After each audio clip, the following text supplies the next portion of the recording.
Do I have any characters? No. What do I do? I just queue skirmishes? Copy a character? Venruki. Should I play Arcane? What do you guys want to play? Should I play the P build? I kind of want to play P build and just pee on people in skirms. Can I do that? I think I should do that. I think peeing on people is probably the ideal solution, right? Nice. Nice.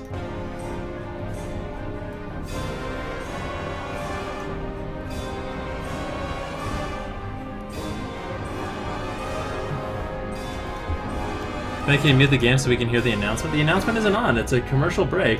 I'm gonna watch it when it's on. It's a commercial break.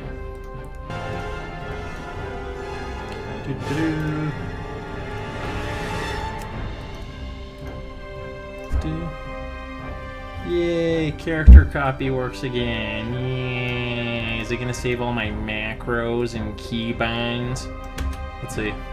If it doesn't save all my macros and keybinds, I might just try.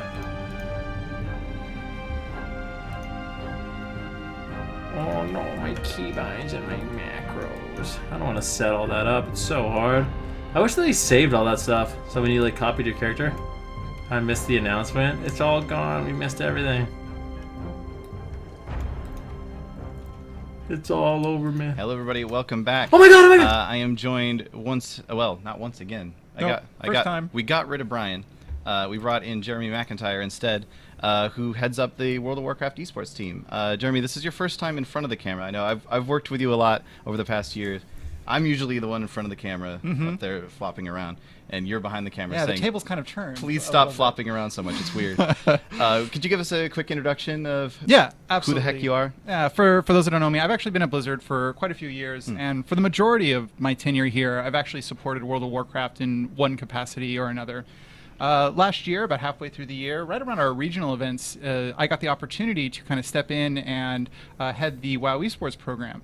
And so now I work with you and Brian, of course, as well as other people like Clutter and D Machine. This guy's actually really cool. I've met him. He's really, really cool. For World of Warcraft, and that's pretty much what we're here to talk about today. Yeah. So let's start with a quick Almost recap a year. of 2016 Those questions and how were things asked went last sad year, 'cause face. we had, Yeah, in my opinion, they weren't the best one of questions, but whatever. If not the I'm mostly here most for this. epic finals at BlizzCon last year that I've ever seen. It was absolutely crazy. It was really good. Yeah, I think the entire year was actually a really, really awesome year for WoW esports. We saw the European Cups actually get broadcast for the first time, which I think really, really added to the narrative and the story that we were able to tell.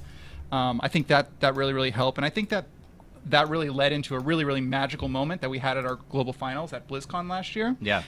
That was, I think, for everyone that was lucky enough to see it on stream, or even super lucky to be there in person, to feel that energy and to see that crowd was... It still is like one of those chills moments. Like, absolutely. It was so like it kind of like built into that. In fact, I think we have something here to share about that moment that hasn't actually been out yet. So. Yeah, we've got a little video recap here. That's going to actually go over those last moments of the 2016 Arena World Championship. Let's take a look. Let's go, baby! There's no sound. There's no sound!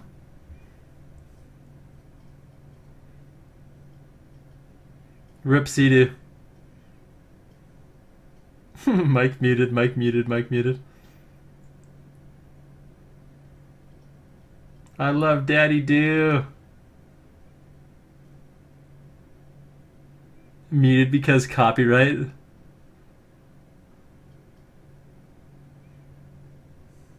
Sea-Doo's having PTSD right now. Oh, Sea-Doo, how is he gonna live? Oh, he's dead. Oh, I showcasted that game. I was there. They didn't pay the intern.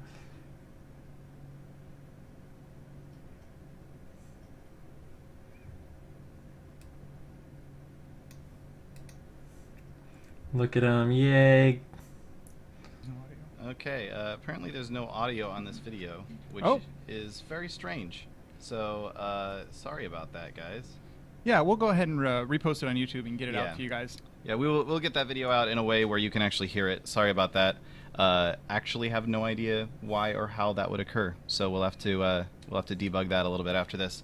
It wouldn't be a stream from this room if we didn't have some sort of technical difficulty. Makes sense. Par for the course. Yeah. At least we're getting it out. Yeah, early, exactly. right We're in just the beginning, working out the right? kinks before we even get into the announcement. So there we go.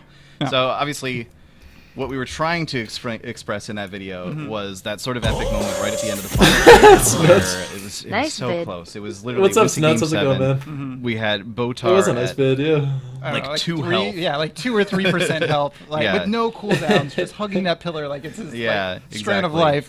Yeah. It was absolutely epic. I really wish you guys could have heard the audio on that NA video sound. right there with us, but NA sound. alas, sometimes things just don't work out that way. Thanks a lot, technology. Another cool thing though that we had last year that I think is worth mentioning was the Tespa Dungeon Race. Yeah, so last year is actually like one of the first opportunities we had to really diversify our esports portfolio, and we Dungeon in a Race? couple ways. We started with kind of like the dungeon reveal for Legion at the very beginning of the year. We got an opportunity to kind of like play around with some exhibition matches that we saw at Gamescom. And as well as kind of all of this research and what we've been really working towards kind of culminated into the Tespa Collegiate Series that was ran in December. And that was a really interesting piece of content that we created. We've done those exhibitions before for dungeon races or even everyone's live so raids at negative, BlizzCon, man. It's but this was hilarious. the first time that we actually I- built an esports structure around the play. So there was open enrollment for college students. They went through weeks of playoffs, and all of that kind of came into a semifinal. Wait, I didn't even know this happened. There was a college dungeon share that race? with the rest of the world. Wait, did you Yeah, guys know was that? a really fun event, and it was cool to see like PVE Hello? with like an esports angle on it. Yeah, that absolutely. That was really fun. I think one of the things that I liked most about it is that we were able to take this content that kind of had been in the in the ecosystem and the play in the world for quite a few months, that we were able to make some tweaks and adjustments. So we were able to play with the affixes that normally don't spin. And so we're really continuing to experiment with those kinds of fun formats. We really like the 5v5 format, and we think that that's a really great way to tell some of that like PvE narrative. Yeah. But that's PvE. Today Yes. we're here to talk about PvP. We're here to talk about our 2017 Arena World Championship. Here we go! Where I'm should we nervous! start with this?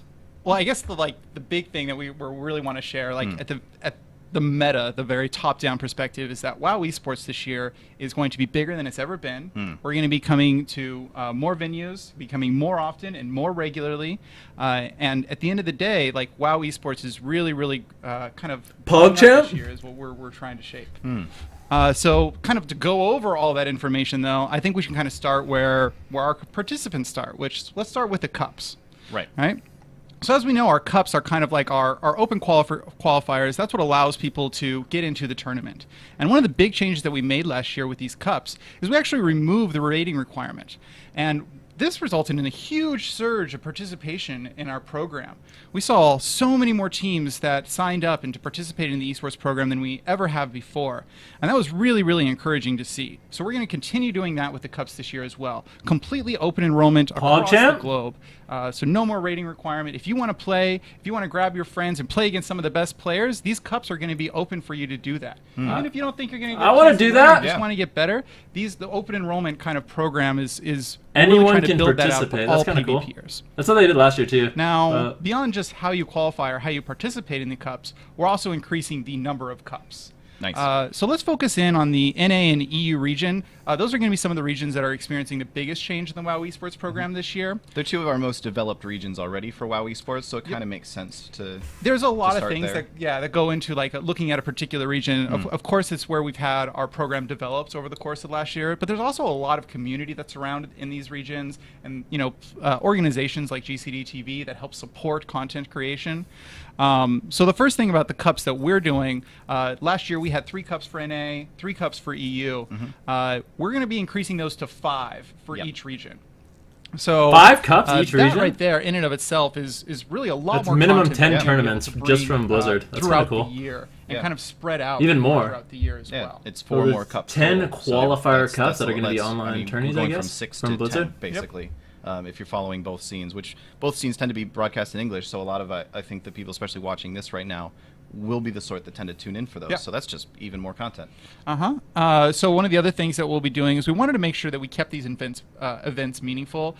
So we're actually, as far as prize pool goes, we're actually going to be replicating the prize pool across the board. So you're going to see right off the bat almost another $25,000 invested into prize pool just for the cups themselves. Yeah.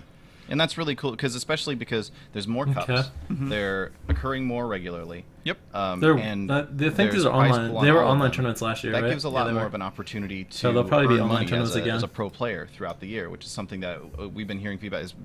Just yesterday I was talking with people on Twitter about like there needs to be ways or additional ways and finding additional ways for pro players to earn money as pro players just to help support that scene. Yo, Chef Will, thanks so much for the 5 months in a row, dude. Appreciate it very much. Gives them more practice time, builds up their sponsorships and organizations, and all of those things we'd love to see. We think that those really, really kind of factor into creating a really healthy esports program. Yeah. Now, last year we sort of experimented with the idea of let's make all the cups open to everybody, so that you could even if you qualify it's honestly not cup one, you can still play in cups 2 and 25,000 3. isn't bad for an online tourney. Well, we want people to be able to earn that money, but it ran into this weird extra problem. That's just the online. That's just a qualifier. The players cup. didn't like it. The viewers didn't really like it. Where you could theoretically that's not like have the team BlizzCon and qualified in regionals Cup and stuff. 1. You guys know that, right? They've already made it onto regionals, but now they're eliminating people in Cup 2. So we're making some changes this year to make that possible. Yeah, so beyond just more content, more structure, more events, we're also going to be changing the way that the tournament itself is actually formatted in structure. So yeah, kind of moving away from that qualification into your regionals, which we've been using the last several years. We're going to be moving over into the point system. Yo, Cleavy, thanks so much for the stuff, man. Appreciate that very much. So the point system is going to actually work very similar to what you see in either WCS or HCT, the Hearthstone Championship Tour. Very sort of league-style format. Exactly. So these open qualifier cups, we have our 5 in each of these regions. Those will distribute points to the winners that participate in those events, and those point tallies will continue on throughout the year, and will ultimately seed into the actual regional events for each of those regions. Yeah, and that's really cool for a lot of reasons. Like we were just talking about how it allows the teams to participate more, earn more money, or I actually like that change more, too. Opportunities to earn money throughout the year. So, it also means we get to see our favorite teams playing a lot more often from a spectator's perspective, from a commentator's perspective. Like, it's really, I like to be able to see as a team molds and adapts over the course of a long period of time. And if you've been following the scene super closely, you can like watch people. Previously, you could like watch people's streams to kind of get that. But being able to bring that to the broader WoW esports audience and show everybody, hey, look, this is method. That's what they say. Like, for example, teams can participate. They were playing this way. Oh man, they did really well in this first cup, and now they're starting to kind of struggle with this new comp a little bit as the meta is shifting as time goes on. Game changes come into play, but we get to see how they actually adapt to that and so on. The other side of it is, again, using last year as an example. In the North American qualifier cups, both Northern Gaming teams qualified in the very first NA Cup, which meant that we didn't see them play again until regionals. Until our regional event. Yeah. And so by the time we actually got them on the screen again, you like the sticky note? People watching were Let's like, change the color. I don't remember this team. I don't remember how they played before. I don't know these guys, and it just makes the individual matches less exciting. Yeah. Whereas if you've been watching them for a while, and you're like, oh man, he's gonna do that thing again that he always does, where he goes out of line of sight from his healer and then dies behind the pillar. Oh, what a noob! Not that was a thing that Northern Gaming did, just as an example. Yeah, but, absolutely. Yeah. Last year with the old tournament structure, I completely agree with you. It was really built for us to tell a story within a particular tournament, right? But then across tournaments, based off that qualification and the difficulty for the impossibility for players to continue to participate in the cups, really meant that we saw these blips of story. Yeah. So it was really difficult to kind of like attach yourself to these teams and to this personality and find that like humanistic traits and for your favorite teams that you're viewing. Moving over to the point system, we actually now have a completely new, not only storytelling mechanism, but we get to see these players, like you said, play across patches, get to see them play over a longer period of time. So adaptability is actually going to become a huge part of this program. I think the thing that's going to be really interesting is to look at the like actual meta story of the points accumulation that occurs over the entire season now, as opposed to just those isolated. That's what Ven did, yeah. We'll be able to see points. Shit happens. We'll be able to see teams earn points to take leads and then hopefully overcome them if they're not adapting well to compositions and to patches. So Yeah. I think that's going to be really, really interesting this year. Yeah, and it also, like, even if the points that you earn don't necessarily make a difference in whether or not you're moving on to regionals, they will still make a difference in seeding. Because Yes. seeding is always an issue that we've had in the past, because we've been like, okay, we've got all these teams that they qualified, but they kind of qualified in their own thing. They weren't necessarily playing against the same teams at the time. Yeah, or in like isolated. You could like, bet gold on your instances. favorite like they were team. really Yeah, good that'd at be kinda RMD cool. I don't know in if this they'll ever do patch, that, but though. how are they facing? How are they doing now Yep. in this patch? So And with a it- seed system, Yeah, it's also or with a point system, excuse me. Yeah, with a point system, it's become much more easier, right? Because everything is going to be super metrics based. Yeah. We're going to be able to definitively tell who gets seeded in what order. And that's going to be super transparent as well. We're going to be able to post that and advertise that and let the teams know that are in the lead how they're doing and how they're performing. So that way they can actually kind of measure and judge their overall participation into not only our cups, but one of the other fun things that we get to do with a point system now is really level up our support that we do with some of our community organizers and some of our content creators. Yeah. We've seen so many amazing tournaments coming out of people like GCD TV is a great example, but there's been many other organizations in the past as well that have put on these really great third-party tournaments. And we've always tried to kind of like, it will give you like some social media support. We'll kind of point or people autonomous towards you. time, kind of like was what we did last year as we were waiting for our cups for Legion to settle in. You know, GCD created content for us for 5 months, pretty much. And so when we talked about like we're going to change the format of the tournament, or we want to like change because we want better story, one of the big things for us is that anything that we did to the tournament format, that we wanted to make sure that we were creating a vector for these content creators.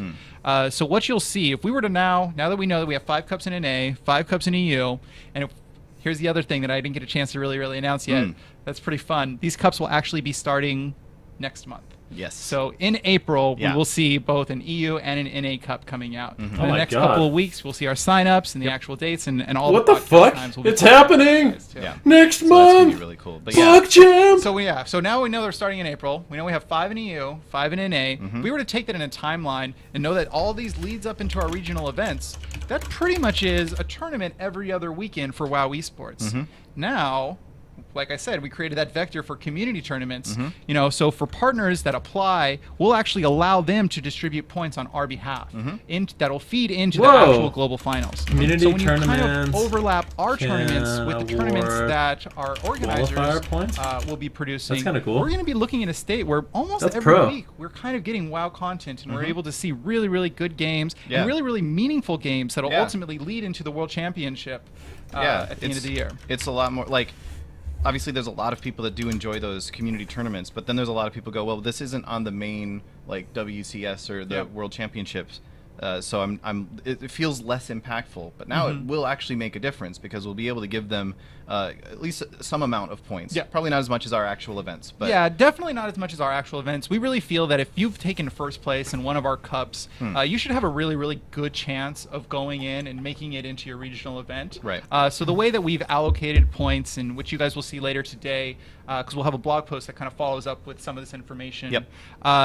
You'll see that like if you win one of the Blizzard Cups, you have a really good shot of making it into your regional. So we distributed the points in a way that'll make that a reality, and also still at the same time support those community organizers that give really good meaning. So grounding to tournaments their equals tournaments. And it'll still qualification. It be a depends how point they where do if points. you win the first cup, you're not Depends how necessarily well you do in the guaranteed tournaments, too. into the regionals either. Nope. So you're going to want to continue playing. And again, we were talking about seeding earlier as well. Yes. The points will have an impact on seeding. Absolutely. And part of the reason that seeding is so important, I'm going to transition us a little bit here. We've been talking about cups this whole time. The seeding that's going into regionals is going to be really important, even more so than it has been in the past this year, because we're bringing more teams to regionals. That's right, we are. So we're going to be increasing the number of teams we bring to both the North American Regional and the European Regional from 8 teams up until 12 teams. So this has a couple of impacts. One, our regional events, I personally love regional events. Each one, the European and then the North American Regional, I think kind of That's like crazy. 12 capstone teams? That season that happened That's a within that fuckload of region, and teams. you can kind of like, who is the best within EU? Who is the best in NA? And you get that crowning. There's usually a lot of competition amongst the teams too. So the regional is the first time that they all come together in a LAN event, share that space, and really kind of bring their A game to that tournament. So we felt that if we took these these regional events and we expanded the number of teams we brought to them, we'll actually be able to increase the number of days we broadcast. So we're bringing more content to you through them. We're also I don't know why you're being so pessimistic, DD Walker. It's good. To a 12 teams. More people have an means that opportunity, seeding and more actually people have a way more chance to impactful. care and participate. Which is I another think that's goal that good. we had with this, because we wanted to make sure that the points, even as the season continued, would still have relevance and would still have a lot of meaning, which moving into a 12 team bracket actually will make that. Because we will break up into groups originally, but based off of those groups, you will have buys coming out of that going into that single elim bracket. So that's going to be really, really impactful. So every team is going to really, really want to earn as many points as they possibly can, because that's going to have a direct impact. And remember, once you're at regional events, that's your one shot at getting into that world stage for the World Championship Finals. So just like last year, once you get to regionals, those will see directly into our global finals. And talking about our global finals, it'd be weird if we brought 12 teams to regionals and then went back down to 8 at the global finals. Yep. So that's the other thing that we're going to be announcing today. We will be bringing 12 teams to our global finals at the end of the year as well. Nice. And this is actually really, really fun. It's very, very similar. We feel like we're going to be able to have more content at the end of the year. We also, one of the other goals that we have with bringing more teams to our world finals is better global representation. So these World events of are going to Warcraft take is a while. consumed across the globe by many different regions and many different countries. And I think, we have a graphic that we can actually kind of pop up and talk through. Yep. So this graphic is going to be in a blog that's going up basically as soon as we're done here. So you'll be able to see it there as well. But here we go. So you can see on the left side, we've got our North American qualifiers. 12 teams advance, go on to North America regionals. 4 teams from that will be moving on to the World Championship Finals. EU as well, basically the same exact thing. EU qualifiers. 4 NA regionals, teams. 4 teams. But then looking at 4 this next point EU over from the left, teams. we've actually pulled the Latin America region and their Copa America out into a completely separate event that goes directly to the finals. Yeah, so if you looked at the LATAM. LATAM region in 2016, China. they probably had one of the most difficult paths in order getting to one team from Asian Pacific? Holy I shit. mentioned earlier that the North American EU scene were some of the most developed, but the Latin America scene, that has been super well developed for the last few years now. If you haven't been following the Copa America, you've been missing out. Even if you don't understand the commentators. So Korea, Taiwan, and Australia and New Zealand all fight for one spot at regionals. They operate off of their own unique structure within that region that really, really works for them. And you're right. Their season kind of culminates at that Copa America finals. This is, for all intents and purposes, a LATAM regional event. Yeah. It's a LAN environment. Yeah. It culminates their entire year. And so we should treat it like one. Absolutely. We used to make the winner of that event, which is, multiple countries and a huge event. That's crazy. And once they win that, have to go right back to the NA regional, which like I was saying, that's a really, really hard path for LATAM. So we're going to give the Copa America finals the weight that it deserves and the respect that event really, really has for all those regions. And the winner of that event will actually get a seed directly into our World Finals for this year. And of course, for North America, that means that it's actually, when we say 12 teams advancing from the North America Damn, bro. Shit's getting real, bro. America teams as well.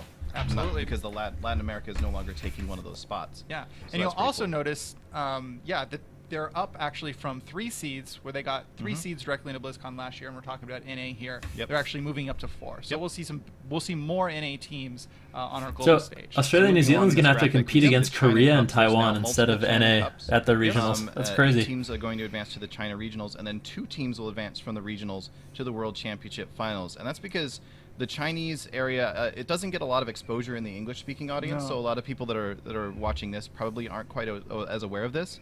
But that scene has been growing pretty strongly over the last couple of years. Yeah, last year particularly, we see both players that are playing just PvP in general have increased, and also the participation in the esports. I feel like this should be 2 teams. Has actually increased dramatically, and we want to recognize that and acknowledge that there's all these new players in China that are really, really bringing good gameplay, and we're going to award them an extra seat. You got your Nintendo Switch? Hell yeah, man. And because we're bringing 12 teams to the global finals, that doesn't have to come away from anybody else. It's just an extra seat just for them. The hell, it's on your Really phone? cool. The last little batch that we want to talk about I don't here, get it.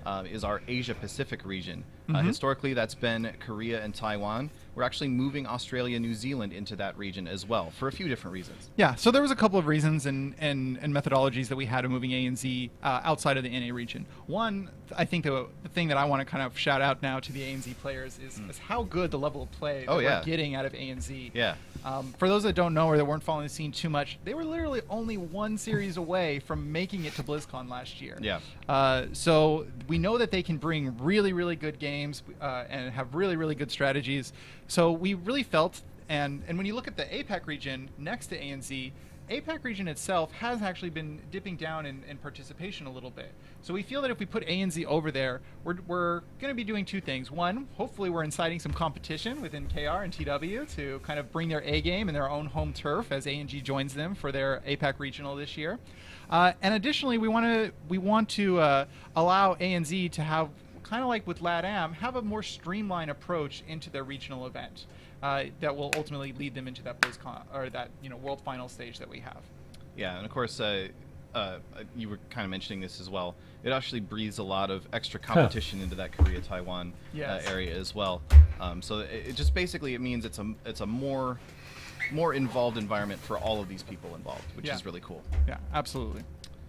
All right. So again, that graphic is going to be up on a blog. You can take a look at it here in the very, Tell very me near more, future. Jeremy McIntyre. Basically at any Josh point now. I'm Allen. not sure exactly when they're hitting the button to make it go live, but If there's any notes I didn't it should write be down, very, let me very know. soon. So that's basically all that we have to talk about here today. Was there anything in particular that we missed? We rehearsed this a couple times and we always forgot something. Always forgot something. But I think we actually made it through. I think we made it through pretty good. Yeah.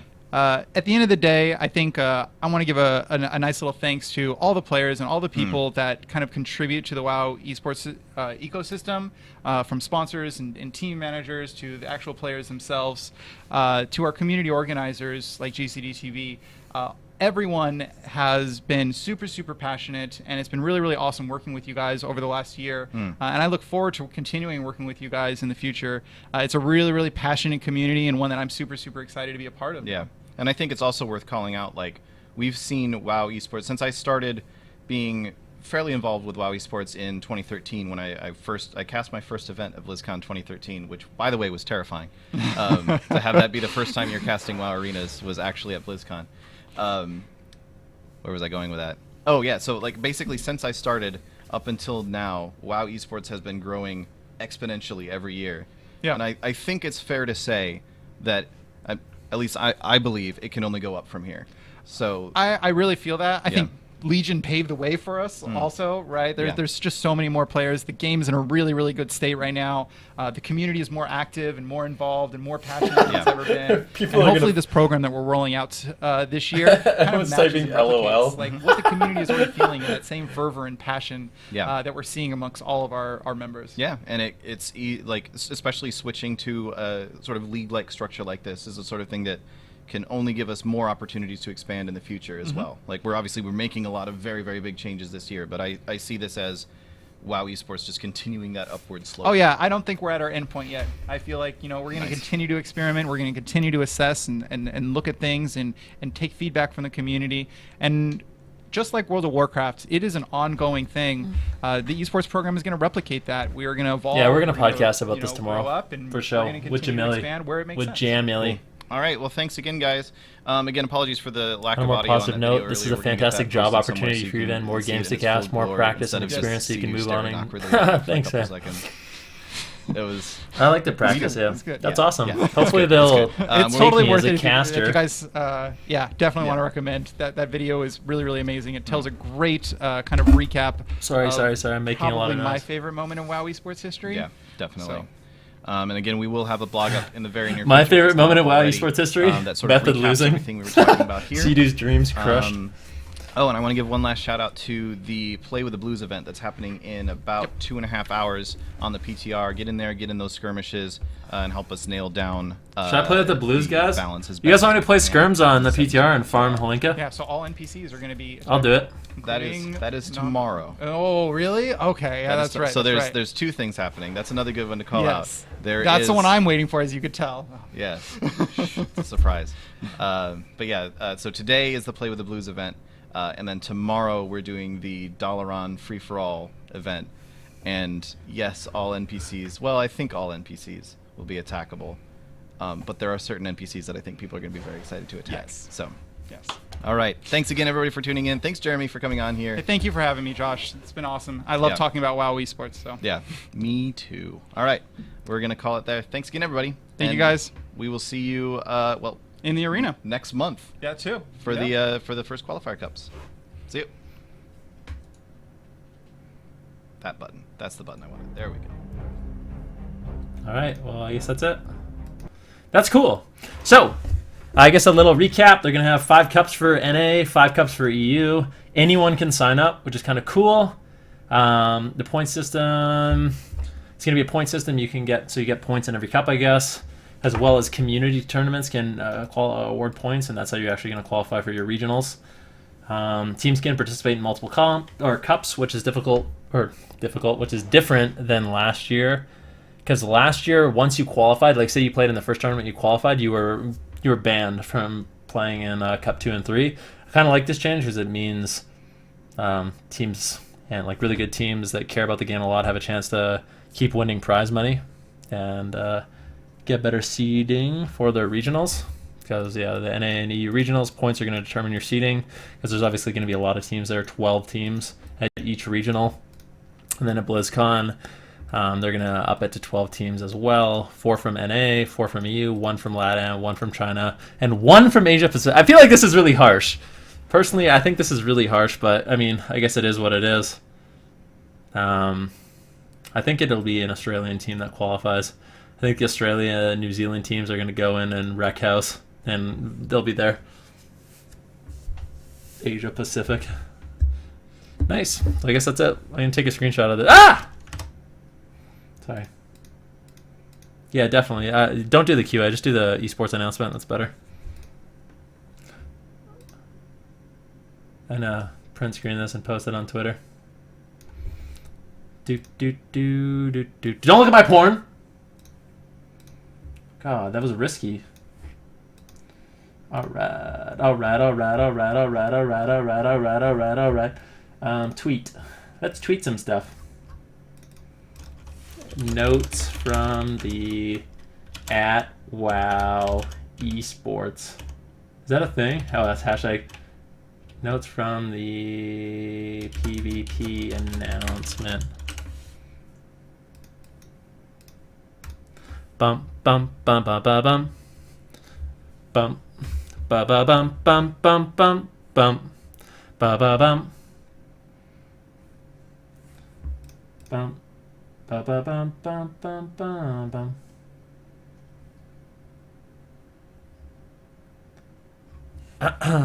Hi VHL, how's it going? What's up, dude? What was that folder named? Homemade Triple X. Make a super excited face for YouTube so we can clickbait. Okay, let me full screen this.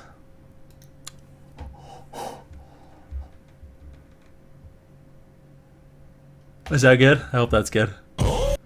I feel like that's one of those things that's going to look like someone's going to Photoshop a dick in my mouth again. Yo, Toasty Glove, thanks so much for the sub, man. 16 months in a row. Appreciate that very much, my buddy.